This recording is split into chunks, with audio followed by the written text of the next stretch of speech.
The Whitman family reunion was already buzzing when I pulled up to the vineyard estate in Sonoma, 30 minutes late, intentionally. At 33, I knew better than to arrive early just to be ignored.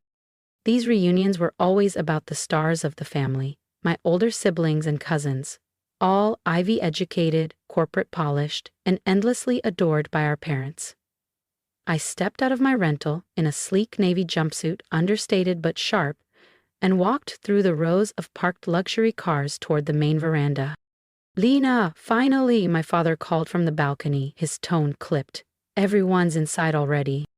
I smiled tightly and gave him a brief wave. "Got caught wrapping up a call," I said. Technically true.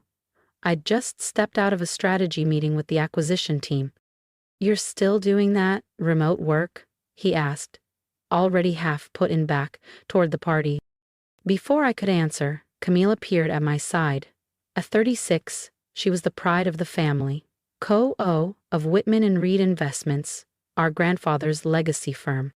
"Lena," she said with a smooth, practiced grin. "We were just toasting our latest merger, $40 million, 0 cents in post-tax profit." She eyed my outfit, then my shoes. "Still with that little freelance gig?" "Still managing small portfolios," I replied, knowing full well she'd scoff. Camille chuckled softly. "Well, you know we're always hiring. Analyst roles open every year. It's good experience, even if it's not glamorous." I nodded politely, but inside I nearly laughed. She had no idea. Over the last 5 years, I'd quietly built Indigo Meridian, an independent investment firm operating behind a labyrinth of shell companies. We specialized in rescuing failing companies, flipping them, and walking away with clean exits and massive ROI. And the real kicker? Last quarter, we acquired a controlling stake in Whitman and Reed. "I'm good where I am," I said simply. Camille exchanged a smug look with my father. "If you ever want something real, you know where to find us." As I followed them into the glass-walled tasting room, my phone buzzed. A message from my assistant lit the screen. "Final signatures in. Full control confirmed. Congratulations, Ms. Whitman." I tucked my phone away and smiled. Let the reunion begin. "Lena!" Uncle Grant called out from the charcuterie table as I stepped onto the sun-drenched patio. "Come here, let me get a look at you." I walked over, champagne in hand, preparing myself. "Still figuring things out, huh?" he chuckled, patting my arm. "I'm doing just fine, Uncle Grant," I said smoothly. "Fine?" he boomed. "Fine doesn't cut it in the Whitman family. Look at Camille, youngest COO in California's finance sector, and Bennett just made partner at Steele and Price. And that's what we call thriving." I smiled politely, thinking of the acquisition folder sitting in my briefcase. Indigo Meridian's newest play. Signed this morning. "Speaking of wins," Camille joined in, eyes bright. "Did you hear about our expansion strategy? We're buying out 3 boutique firms in the next quarter. Tech adjacent, very scalable. Analysts are calling us the next juggernaut." What she didn't know was that 2 of those deals had already been quietly blocked, thanks to counter bids from Indigo subsidiaries. And the third? It was days away from a merger announcement with one of our other holdings. "How exciting," I murmured. "Daddy thinks we'll cross $1 billion in revenue next year," she said proudly. "The Whitman name's about to go global." I sipped my champagne, recalling the analyst brief on my desk. Whitman and Reed's growth projections were a balloon full of hot air. Over-leveraged, inflated, and teetering on fragile optimism. Within 24 hours, reality would hit. Hard. "Lena," my mother approached, her voice tinged with regret. "Your cousin Reese was just profiled in Forbes 30 under 30. Isn't that something?" "Very impressive," I nodded, though I knew Aunt Darlene's PR team had practically ghost-written the article. "You had so much promise at BlackRock," she sighed. "Everyone thought you'd be the next star of Wall Street." I left that world 5 years ago, and not because I couldn't keep up. I simply saw through it. While they played politics and posed for press, I was quietly building Indigo Meridian. We now controlled $50 billion, 0 cents in assets, across 4 continents. Times change, Mom. Before she could respond, Camille clinked her glass loudly. I have news, she beamed. Whitman and Reed is going public next month. Initial valuation? $4 billion. Cheers erupted, Uncle Grant whooped, and Bennett started talking yacht upgrades. Camille turned to me. Faux sincere. You should invest, Lena. Might help you finally build something of your own. I thought about the team still working back at Indigo Meridian's San Francisco office. Analysts triple-checking every figure for tomorrow's release. I'll keep that in mind, I said coolly. Poor thing, I heard Aunt Darling whisper to my mother behind me. She just never found her footing, did she? My mother sighed. All those degrees, and for what? No husband, no house, no real title. I checked my phone, unsurprised to see the message waiting. Final sign-offs complete. Press release queued for 9:00 a.m. Perfect timing. Camille caught the glance. Work emergency? She asked with a smirk. One of your side gigs falling apart? Something like that, I smiled, sipping my drink. Actually, Camille, I've been curious, what's Whitman and Reed's plan for the Southeast Asia portfolio? I heard there were some concerns with the semiconductor pipeline. Her face stiffened just enough to confirm I'd hit a nerve. That's not public knowledge, she said flatly. Where did you hear that? Oh, you know how things travel in our world, I said, letting the silence hang. Especially with companies headed for an IPO. She straightened. Everything is fine. Our IPO is proceeding exactly as planned. What she didn't know was that Indigo Meridian had spent the past year acquiring majority stakes in 3 of Whitman and Reed's primary suppliers and 2 of their debt holders. We weren't just watching their IPO. We were about to own it. Of course, I said, voice velvet smooth. I'm sure it'll all go just the way it's meant to. The evening wore on. Rounds of toasts, bragging, and backhanded comments aimed at me. I let them roll past, glass in hand, expression unreadable. As the party thinned out, Camille leaned in. You know, Lena, you could still come work for us. Entry level, of course. But family looks out for family. I studied her. You're absolutely right, Camille. Family should help family. She laughed lightly, not sensing the shift in my tone. What could you possibly teach me about business? You'd be surprised, I said, checking my phone one last time. Everything was greenlit. The next morning, I sat alone in my penthouse overlooking downtown San Francisco. Presswire notifications started pouring in, and the Whitman family empire began to crumble. The San Francisco skyline gleamed in warm hues as the sun crept higher. In exactly 1 hour, the business world would wake up to a new reality. Whitman and Reed Investments was no longer under family control. Marie, my executive assistant, appeared at the door. Press releases locked and queued. All board votes confirmed. You're officially in. I adjusted the cuff of my tailored navy suit. Custom Chanel. A rare indulgence reserved for days like this. And Camille? HQ. Prepping for the IPO press conference. Scheduled for 9:30. That press conference, I said with a faint smile, won't be happening. Right on cue, my phone buzzed. A message from Camille. Thought about our talk. Still time to buy in before we go public. Family perks included. I didn't respond. I opened my laptop instead. Indigo Meridian acquires controlling interest in Whitman and Reed Investments. Effective immediately, executive leadership has been reassigned by board approval. At precisely 9 p.m. clock IMM, the news dropped. Brains across my office lit up. Breaking, Whitman and Reed acquired in surprise takeover. IPO plans dismantled as Indigo Meridian takes control. Mystery powerhouse strikes again. Indigo Meridian CEO revealed. My phone detonated with alerts, 7 missed calls from Camille, 10 from Uncle Grant. Even Bennett, the cocky new law partner, was trying to reach me. At 9:15, Mary returned. They're here, all of them, downstairs. I didn't even need to ask who. Send them up. Camille burst into the office first, her blazer askew, mascara streaked. What the hell did you do? She hissed. This is illegal. You can't do this. We're announcing our IPO today. Uncle Grant followed, face red, fists clenched. Where's the CEO of Indigo Meridian? I want to speak to them, now. Mom? Dad? I said softly. They stopped cold.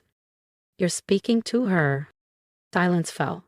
Camille stared, her mouth opening, then closing again, speechless. Uncle Grant sank into the nearest chair, stunned. My mother clutched her pearls, eyes wide. Tates? Impossible, Camille whispered. I stood slowly, letting the weight of the moment settle. Is it? I said. Indigo Meridian, founded 5 years ago, now manages over $50 billion, 0 cents in global assets. I looked at them, calm and composed. And, as of this morning, it manages your legacy too. Known for executing strategic takeovers of inflated investment firms, I said, pacing slowly behind my desk. Ring any bells? You're? Bennett finally choked out, eyes wide. You're her. The one they call the ghost CEO. The phantom of finance.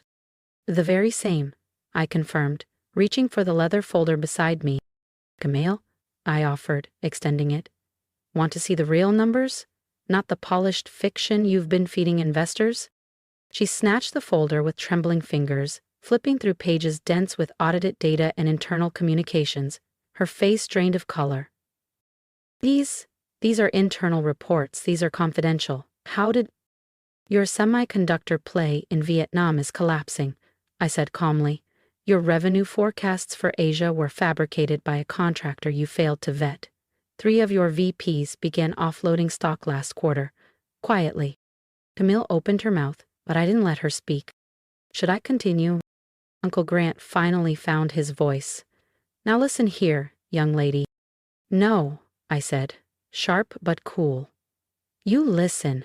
You built this illusion of the indestructible Whitman legacy, but it was just that, an illusion. I tapped a button on my desk. The wall of screens behind me flickered to life, cascading with graphs, audits, market data, all exposing the truth. The company's real valuation is under $1.8 billion, 0 cents. Your inflated IPO number was a fantasy kept alive by wishful thinking and media spin. And now, that IPO is dead. Camille collapsed into a chair, her posture unraveling with her pride. Why? She whispered. Why would you do this? To us. I gave a quiet laugh. To us? This is the family that laughed when I left BlackRock, that offered me internships while I was building a global empire.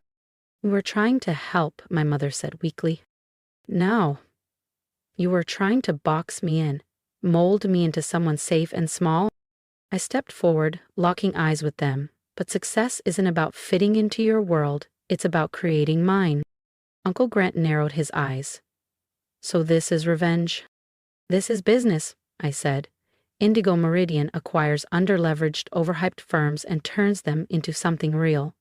That your firm happens to share my last name? That's just irony. Bennett straightened his tie. The board won't allow it. They already did, I replied evenly. You check your phones, I said calmly. Right on cue. A chorus of vibrations filled the room as their devices lit up with breaking news. Financial alerts. Market analysts. Live stock trackers. Whitman and Reed Investments was tanking. Fast. Camille looked up, her mascara smeared and eyes wide with disbelief. You've destroyed everything? No, I said, firm but even. I've saved you from yourselves. Indigo Meridian specializes in turning around over-leveraged, legacy-bound firms like yours. In 6 months, Whitman and Reed will be stronger than it's been in a decade. Just not under Whitman leadership. And what happens to us? My mother asked, voice low and uncertain. I pressed another button. The screens shifted again, this time showing contracts, valuations, transition plans. You will all receive fair market compensation for your shares.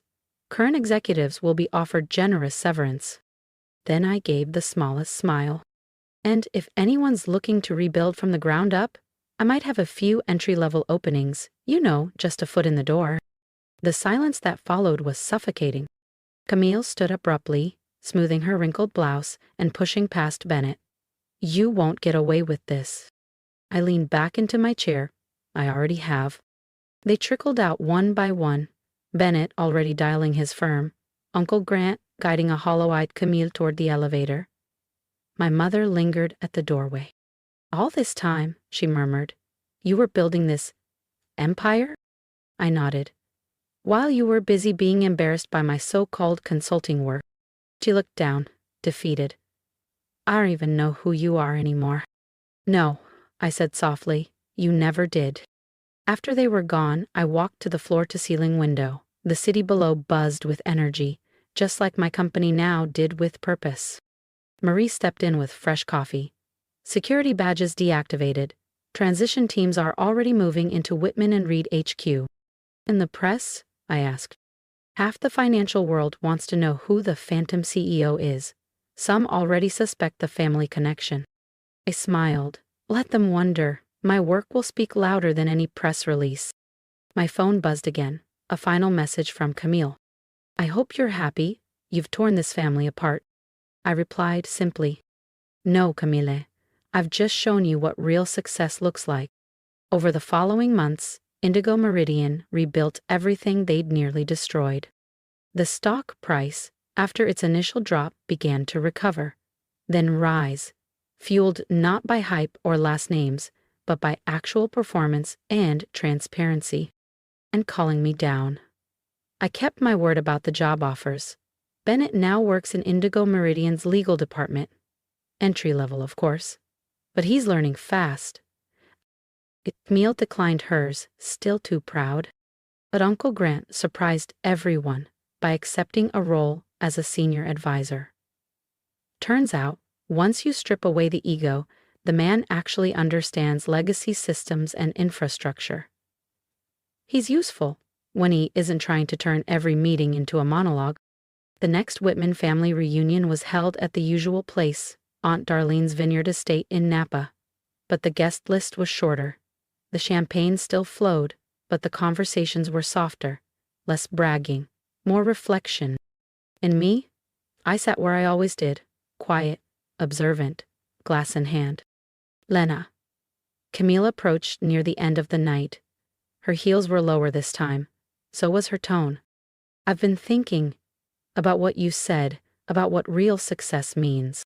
She hesitated. "That position you mentioned, is it still open?" I studied her for a moment. "Come by the office on Monday," I said. "We'll talk." Driving home through the hills that night, I thought about how the Whitmans had always defined success. Press coverage, tailored suits, and hollow pride. But I'd learned success could be quieter, found in stability, integrity, creation, even if no one cheered your name. The next morning, I arrived at Indigo Meridian early. The firm's logo shimmered on the glass facade above me. 40 floors below, the old Whitman and Reed name was being taken down. Marie handed me coffee. "Board meeting at 10. Next acquisition on the agenda." I smiled. Perfect timing. Let's redefine success again. If you've ever been the quiet one in the room, the one overlooked, doubted, or dismissed, you know exactly how my story feels. I didn't speak louder to prove my worth. I built something that spoke for me. So if you've ever had to rise in silence, I'd love to hear your story in the comments. Tell me when you stopped explaining yourself and started building. Tell me what success looks like to you. And here's my advice. Don't wait for the world to recognize your value. Don't let family, friends, or titles define your ceiling. Sometimes the greatest moves are made without announcement, until the results make the noise for you. Oh, and if you've made it this far, you're clearly not here for surface-level stories. You're one of us, the builders, the quiet architects of something bigger. So stay close. I don't do motivational fluff. I share blueprints. Because next time they doubt you, I want you to be ready. With strategy, with clarity, with receipts. Subscribe if you're tired of the noise and ready to win smart, silent, and strong. Success isn't loud, but it's unforgettable when done right.